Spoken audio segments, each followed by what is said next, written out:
الله الرحمن الرحیم و به نستعین و هو المعین و صلی الله علی محمد و آله الطیبین الطاهرین و لعنة الله علی اعدائهم اجمعین. گفتم که آیه شریفه جملاتی مطالبی داشت. یه بحثی در یا ایها الذین آمنو عنوان چرا مؤمنه. بعد بحثی در کتب داشتیم. بعد کما کتب علی الذین من قبلکم. بالاخره بحث صوم و بحث کتب و بحث علی الذین من قبلهم حدودش چه بود تا رسیدیم لعلکم تتقون. اما بحث لعلکم را لعلکم تتقون میدونید که لعل به معنای لیت، لعل، کاش. این مفاهیم درباره خداوند متعال مناسب نیست، لذا اینجا باید یکی از دو معنا کرد. یا بگیم که یعنی خدا میخواد متقی باشید و بهتر این است کما که در مفردات هم آمده کی یعنی حتی گایتم لعلکم تتقون. این برای این است که شما پرهیزکار باشید، شما از گناه ها پرهیز کنید. پس کتب علیکم الصیام کما کتب علی الذین من قبلکم. چرا؟ لعلکم تتقون، تا اینکه شما تقوا داشته باشید. اینجا یه بحث مختصری در تقوا هست. جا دارد که شما بگید کسی که تقوا دارد روزه میگیرد دیگر. این لعلکم تتقون معناش چیه؟ اگر لعلکم تتقون را به معنای این بگیریم که روزه بگیرید از گناهان دیگر تا پرهیز کنید، یعنی انسان وقتی که روزه گرفت و از حلالها اجتناب کرد اینقدر عرضه داشته باشد که نخورد، نیاشامد، حلالها را برای خود حرام کند به امر خدا. این قدرت دارد که شراب نخورد ولو در غیر رمضان، حرام های دیگر اجتناب کند، غیبت نکند، تهمت نزند، ظلم نکند. اینا همش اگر انسان این قدرت را داشته باشد که بتواند 30 روز روزه بگیرد، این آدم میسازد، این قدرت میدهد تا از معاصی دیگر اجتناب کند. اگر ما این معنا را کردیم دیگر لا یرد این چی آقا چه فایده دارد؟ متقی این کار را میکند. نه، متقی این کار را میکند اما حرام های دیگر را ممکنه مرتکب باشد. اما روزه باعث می شود تا بعضی چیزها را ترک کند. من یادم هست که حدود 80 سال پیش در منطقه ما یه فردی بود، اون فرد شراب می خورد. ماه رمضان که می شد عابد و زاهد و مسلمان ها می آمد مسجد و فلان و فلان. بعد از ماه رمضان همین کار را می کرد. این در واقع غایت در او حاصل نمیشد. لذا ما در این آیه ها باید بگیم لعلکم تتقون. نوعاً این اثری را دارد، یعنی انسان وقتی که با خدا شد، بله این نتیجه را دارد. تصادفاً یه وقت یادم هست که و اینجورم هست در ماه رمضان این بعضی مسئولین میگن در ماه رمضان جنایات کم میشود. اساساً اختلافات نمیدانم، شکایات بیاورو آدم اینا. چرا؟ این ماه آدم سازی هست. انسان وقتی که با خدا ارتباط دارد، با خدا عرض می شود مشغول است، بله خودش را رحمانی می کند، دیگه شیطان از او دور است. این که انه می شود گفت از بدیهیات، یکی از آثار خوب روزه که اینجا، ولی آثار دیگر هم دارد که بهشت دارد و عرض می شود انسانیت دارد، ولی اخلاق حسنی دارد، بدن سالم می شود و ولی اونی که نوعاً حاصل می شود برای افراد بله نوعاً اینه، این که بله لعلکم تتقون. بعد این آیه را تمام شده تلقی کنید. مطلب دیگر ایام معدوده فمن کان منکم علی سفر فمن کان منکم مریضا او علی سفر فعدة من ایام اخر. این ظاهر معنا معلومه. ایام معدوده دیگه چند، اما این برای آیه بعدا میگه فمن شهیدم منکم الشهر. لذا میگه اگر مریض شد، اگر مسافر شد، روزه برای او باز کنید. این بعد از ماه رمضان چه خوب شد فعدة من ایام اخر. اما از میشود این آیه که میگه ایام معدوده یعنی روزهای معدود. این ایام منصوب علی الظرف یعنی فی ایام معدوده، بهترین وسیله. ایام معدوده یعنی فی ایام معدوده. این ایام معدوده این عبارت مخصوص جاهایی هست که کم باشد و این تلطیف و مهربانیه، یعنی کما خیلی ناراحت نباش. کما اینکه در سوره یوسف درباره حضرت یوسف فشروه بثمن بخس معدوده، ثمن کم. این جاهایی که اگر اشاره به قلیل باشد معدوده میگن، یعنی تعداد کمه. این تا اینجا عرض می شود بله ایام معدوده. 7 درصد این است این ایام معدوده چیه؟ اونی که تفسیر این در شیعه هست، اکثر شیعه البته. من تعصب کردم وقتی که گفتم بیارم جواب الجامع را نگاه کنم، دیدم ایشون هم مثل سنی ها معنا کردن. معلوم می شود شیعه همین معنا را دارد. در تیبیان ندیدم. این ایام معدوده اونی که ساده می شود کردینه. کتب علیکم الصیام ایام معدوده. ایام معدوده آیا 3 روزه؟ 1 ماه چیه؟ سنیانو هم میگن که 3 روز.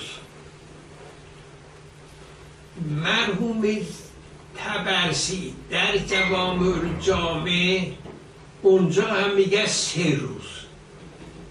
بعد میگه نسخ شده گرفتار این مطالب میشود. لذا اونی که ما باید بگیم و خواهیم بعدا اشاره کرد ایام معدوده مبهم. بعد فمن شهید شهر رمضان الذی انزل فیه القرآن تا اونجا بگه که بله فمن شهید الشهر فلیصم. بس ماه رمضانه این الان باشد، این اشاره به مطلب. اما اینجا عامه نوعا و خاصه هم کما اشاره کردم ایام معدوده یعنی 3 روز، یعنی چند روزی 3 روز. 3 روز که ایام 20 یا مطلق 3 روز یا بیا عاشورا هم قاطی کن. من عبارتی را از روح المعانی یه تفسیر از حیث این که نقل اقوال و بیان اینها می شود گفت از بعض جهات از فخر رازی هم بهتره. اینجا فخر رازی عرض می شود با شیعه موافقه. عجیبه. ایام معدوده را میگه شهر رمضان تفسیرش میده، اما شیعه گفته روح المعانی اینجا میگه که و اما ما وجب صومه قبل رمضان. عقیده ایشون و عقیده عامه این است اول روزا آمد کتب علیکم الصیام یعنی 3-4 روز، بعد این نسخ شد شهر رمضان آمد. حتی اینجا 1-2 تا نسخ، نه یک نسخ. حکم منصوب این است که این حرف فی حد ذاته که مرحوم علامه خیلی بدش میاد میگه که لعب با قرآنه. حالا من میخوام یه توضیح اشاره اینجا داشته باشم. و اما روح المعانی میگه و اما ما وجب صومه قبل وجوب رمضان و 3 ایام. قبلا 3 روز بوده کتب علیکم الصیام ایام معدوده 3 روز من کل شهر و هی ایام 20 13 14 15 علا ما روی عن عطا و نسب الی ابن عباس رضی الله عنه. بعیده ولی نسبه عرض کردم خیلی بعیدم نباشد. طبرسی در میدونید طبرسی من خیلی اوقات بعد از مطالعه آخر به اون نگاه میکنم. این یه چیز شنیدنیه. میگن که طبرسی وقتی که این تفسیر مفصل را نوشت دستش تفسیر زمخشری رسید کشاف دیگه این خیلی مفصل بحث کردن، اما زمخشری بحث را ساده بحث کردن نتیجه داده. دوباره تصمیم گرفت جمع الجوامع را بنویسه. جمع الجوامع دیگه ندارد لغت و قرائت و حجت و ورود میشه بعد به معنی یه جلد. این 5 جلد یه جلد تقریبا شده. این است که نظر آخرشم و این بوده که من خیلی تعجب کردم. اینجا مثل عامه میگه که بله اول 3 روز بودن بعد نسخ شده. علامه هم نمیگه، سنی ها میگن، بعضی از مفسرین معلومه ایشون هم از شیعه ها دیدن، حالا نمیدونم ایشون را یا کسی دیگر را. این است که ایشون نمیگد عامه میگد علا ای تقدیرین او 3 ایام مطلقا یعنی من کل شهر. ممکنه 3 روز اول باشد یا مقید نباشد. و یوم عاشورا اینا چی گفتن؟ علا ما روی انقطاده جلد 2 صفحه 49. خب اگر اینجور باشد چه نتیجه میدن؟ نتیجهش نسخ. لذا و اتفق اهل هذا القول علی ان هذا الواجب بله علی ان هذا الواجب قد نسخ بصوم رمضان. اگر اینجور گفتیم این واجب را اگر قبول کنیم باید بگیم شهر رمضان که یه خط دیگه میاد اون نسخ کرده این 3 روز را، حالا 3 روز 13 14 15 یا مطلقا یا روز عاشورا اضافه کنن که علامه اشاره کردیم که عاشورا را یه روایتی آمده چند روز او را اضافه کردن، میگه از بنی هر کارش بنی امیه است. هازا یوم بنی امیه برای اتخاذ بر این همون صوم است که در روایات آمدن. میگن اینها قاطی کردن روایات ما را. هرچه قد نسخ بصوم رمضان ثم تکلم علامه بما لا مجال لنا نقله روح المعانی ها. بعد علامه این حرفا رو اشاره کرده، اطاله کردن.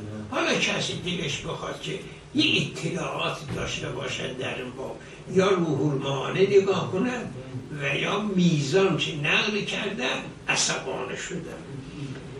و نقله العلامه و انکره لعدم ذکری فی التاریخ. چه نسخه، چه 3 روزه؟ ما تاریخ شیعه ما یه هم چیزی ندیدیم. نه شیخ مفید دارد، نه سید مرتضی دارد، نه شیخ توسی دارد، نه در روایات ما منعکسه. این چه حرفیه؟ این است که بله و نقله العلامه و انکره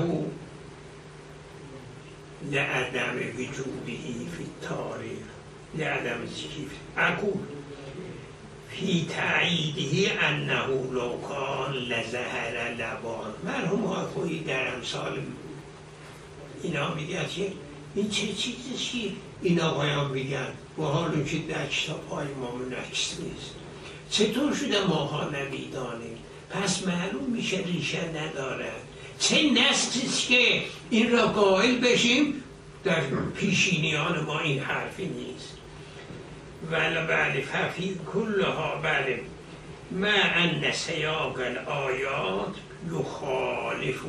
بعدم بیان خواهم کرد آیت این که اول میگه کتب علیکم الصیام، بعد میگه چند روزه، بعد میگه کذا، بعد میگه شهر رمضان. این اصلا یه بافته نمیشه باید گفت که بعد یه مدتی تبدیل شد بعدن آمد آیه گفت که اجازه میده نداره 3 روز. بعضی چیزا هست که میگه اصلا گفت مشکله روزه نگیرید فدیه بدید. این است که یه نسخ اونجا، بعد یه نسخ دیگر شهر رمضان آمد. اصلا معلوم نیست اینا چه میگن. این است که فیک علی کل حال لیس بشیء ولا اتعرضه و این اعتنا بشأنه و ما یشابه العلامه فی المیزان. این که چند تا تسخ است، چطور نسخ است، نسخ چطور شده، این یه مطلب است که بله وقت شما را ضایع کردن و حرف حدیث در این باره گفتن و من شاء فلیراجعه و قد اختار الرازی مخترناه و ان المراد فیه و شهر رمضان. میگه در ایام معدوده شهر رمضانه و اصلا دلیل به نسخ نداره. عجیبه ایشون در مقابل بر مجمع بیان در جواب من اصلا قابل هضمی نیست برای من. میگن آیه کجاش نسخه، چطور نسخه شده؟ گرچه در بعضی حرفی دارد که موافق میل ما نیست او را اشاره میکنم. و علا کل حال فقط تحسن من تمام ذالک ایام معدوده. این معناش این نیست 3 روز. مبهمم، حالا مبهم را بعد معنا خواهیم کرد. آیه خودش میگه که فمن شهید شهر فلیصمه. این یه مطلبی که از این رد شده. بعد آیه شریفه دیگر فمن کان منکم مریضا او علی سفر فعدة من ایام اخر. زیرش اینه. پس آیه این چنین میشه یا ایها الذین آمنوا کتب علیکم الصیام کما کتب علی الذین من قبلکم ایام معدودات. حالا اینجا یه تفسیر هم اینه. ایام معدودات چی حالا بیان نکردن. آیه بعدم بیاد به اون طوری که ما معنا کردیم، اما یه استثناء دارد، یه تفسیر دارد. اون چیه؟ فمن کان منکم مریضا او علی سفر فعدة من ایام اخر. مریضی روزه نگیر، روزه وارد. مسافرید روزه واجب نیست. از این عبارت چه میفهمید؟ اونی که ساده است باید بفهمید که یعنی روزه واجب نیست، چون اول گفت که کتب علیکم ایام معدوده، اما فمن را چرا میگن؟ ظاهرش این است که فمن کان منکم مریضا او علی سفر روزه نگیرید فعدة من ایام اخر. این چرا تکرار میکنم؟ عامه اینجا گفتن که یعنی تخییره، یعنی میخواد بگیر اگر نگرفتی فیدبال عوضش بگیر.